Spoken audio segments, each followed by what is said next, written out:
bienvenidos a este espacio Trazando Principios Eternos, donde juntos crecemos en los propósitos de Dios.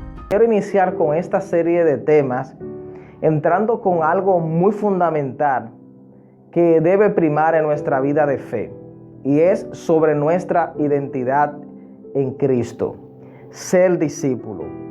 ¿Por qué?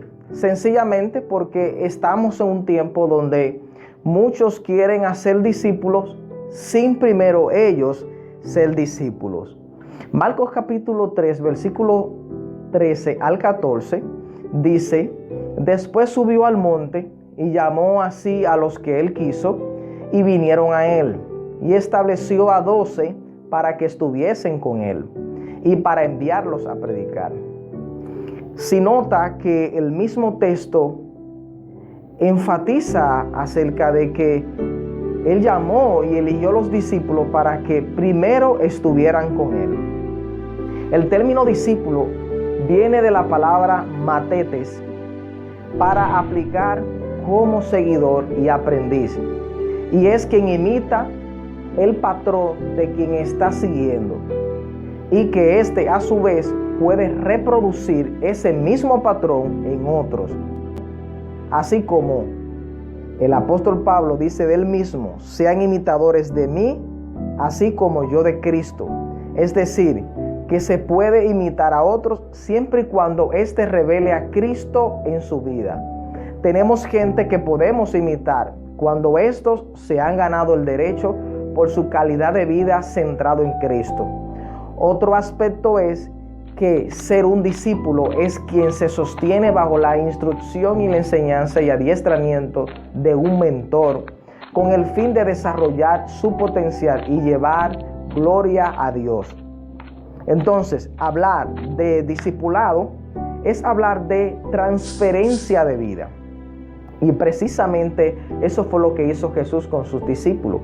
Marcaba la vida de cada uno de sus discípulos mediante un proceso de vida de ejemplo, no de un suceso, sino más bien que involucraba una gran variedad de aspectos, de cercanía al Padre, disciplinas de oración, disciplina de compasión con la gente, de la proclamación del reino de Dios. Algunos que ya han definido la palabra discípulo plantean que es un proceso educativo espiritual que logra hombres obedientes a Cristo, lo cual es el paso inicial. Como proceso es infinito y la finalidad es que los hombres piensen y vivan como Cristo. Otra definición es que el discipulado es una relación de maestro-alumno basado en el modelo de Cristo y sus discípulos, en la cual el maestro reproduce en el estudiante la plenitud de vida que él tiene en Cristo, en tal forma que el discípulo se capacita para adiestrar también a otros. Podemos entonces afirmar que un discípulo es aquel que tiene compromiso personal y permanente como cristiano con la persona de Jesucristo y el Espíritu Santo en obediencia. Entonces, el ser discípulo, según el modelo de Cristo, trasciende, porque es el permanente señorío de Jesús en el creyente. En otras palabras, es el sometimiento total y permanente del cristiano a la palabra de Dios. El discípulo, según el modelo bíblico, es un creyente que refleja y constantemente ese crecimiento, refleja crecimiento constantemente a la medida de la estatura de Cristo. En consecuencia, tiene una vida centrada en la oración y es efectivo en el evangelismo, en el discipulado y en su forma de vida, porque actúa bajo la dirección del poder del Espíritu Santo. Cuando Jesús escogió a sus 12 discípulos, los eligió para que estuvieran con él. Uno de los primeros pasos importantes para ser como Jesús y ser usado por él. Comienza entonces a pasar tiempo con él. Una de las cualidades más destacables de Jesús como discipulador fue ver a las personas no como lo que eran en ese momento, sino como lo que llegarían a ser. Entonces nosotros no podemos medir a un discípulo de Cristo en este tiempo bajo los estándares de este mundo. Más bien debemos de mirarlo por el ojo del Señor. Como discípulos de Cristo no estaremos del todo completos, pero sí podemos someternos al señorío de Cristo y que nuestra vida de fe sea coherente con lo que nosotros predicamos. Entonces, como discipulador, Jesús no se conformaba con que sus discípulos escucharan atentamente sus enseñanzas, esperaba de ellos vidas transformadas y fructíferas. Para esto los había elegido.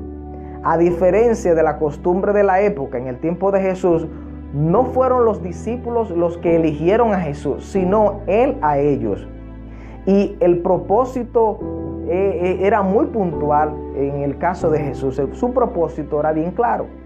Mi Padre es glorificado cuando ustedes dan mucho fruto y muestran así que son mis discípulos. El texto no indica en qué consisten estos frutos de forma específica, pero sí podemos quizás hacerle algunas preguntas. ¿Será que hablaba acerca del amor entre ellos? ¿O la capacidad de poder ellos reproducirse como discípulos?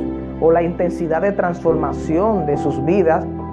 Yo particularmente creo que cada una de las respuestas de esas preguntas son correctas, incluyendo aún otras más. Pero de lo que sí debemos de estar claro es que para ellos tenían que dar fruto, cuyos frutos debían de ser de obediencia y una evidencia verdadera de una relación con Cristo. El desafío de nuestro tiempo es que la gente espera ver discípulos auténticos, y esos discípulos somos nosotros. Por ende, no podemos confundir el hacer con el ser. Regularmente escuchamos decir mucho hacer en vez de ser. Incluso ya estamos hasta codificados en el hacer, con que yo hago esto, yo hago aquello, mira esto. Pero hay una gran diferencia entre ser y hacer. Hoy día estamos muy bombardeados por muchas informaciones, sobre todo en lo que tiene que ver con el hacer. Y todos de alguna manera o de alguna forma somos tentados a estar envueltos en muchos quehacer. Y esto no es malo en hacer, siempre y cuando no reemplace la relevancia del ser. Porque el ser está alineado a nuestra identidad en el Señor, mientras que el hacer está ajustado a la actividad y al trabajo. El problema está en que podemos estar muy ocupados con muchas cosas y a la misma vez estar muy lejos de ser de lo que Dios quiere que seamos. Y el ser discípulo implica entonces ser un aprendiz de por vida. Eso se traduce a tiempo con el Maestro. Por eso Jesús llamó a sus discípulos para que estuvieran con Él primero, antes de poder enviarlo a la tarea ministerial. No podemos entonces dejar de ser la iglesia que Cristo desea que seamos en estos tiempos, y esa iglesia somos tú y yo, y debemos demostrar una vida auténtica. No podemos entonces hacer una misión sin identidad, porque la identidad del discípulo le da sentido a la misión de la iglesia. Pero de la misma forma tampoco podemos ser discípulos sin una misión. Por eso tú y yo tenemos que tener una relación viva con Cristo, porque si bien es cierto que tenemos que responder a muchas cosas de este tiempo presente, pero al final de nuestra vida de fe, lo que va a primar es nuestra relación personal con el Señor, el dueño de la obra, el dueño de nuestra vida. Cuando damos prioridad a hacer lo que Dios quiere que desea que seamos, entonces seremos efectivos en lo que Dios quiere que tú y yo hagamos. Ahora mismo nos encontramos en transición y es posible que muchos proyectos que tenías en planes para materializarse, muchos de ellos han sido ya congelados, y yo creo que la solución es volver nuevamente y preguntarle al Señor, al dueño de nuestras vidas, al dueño de la misión, que Él quiere que hagamos, en las reformas que Él ya ha estado haciendo y que Él hará.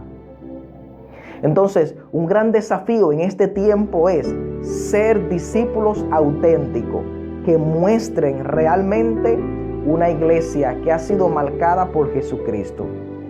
Dios te bendiga.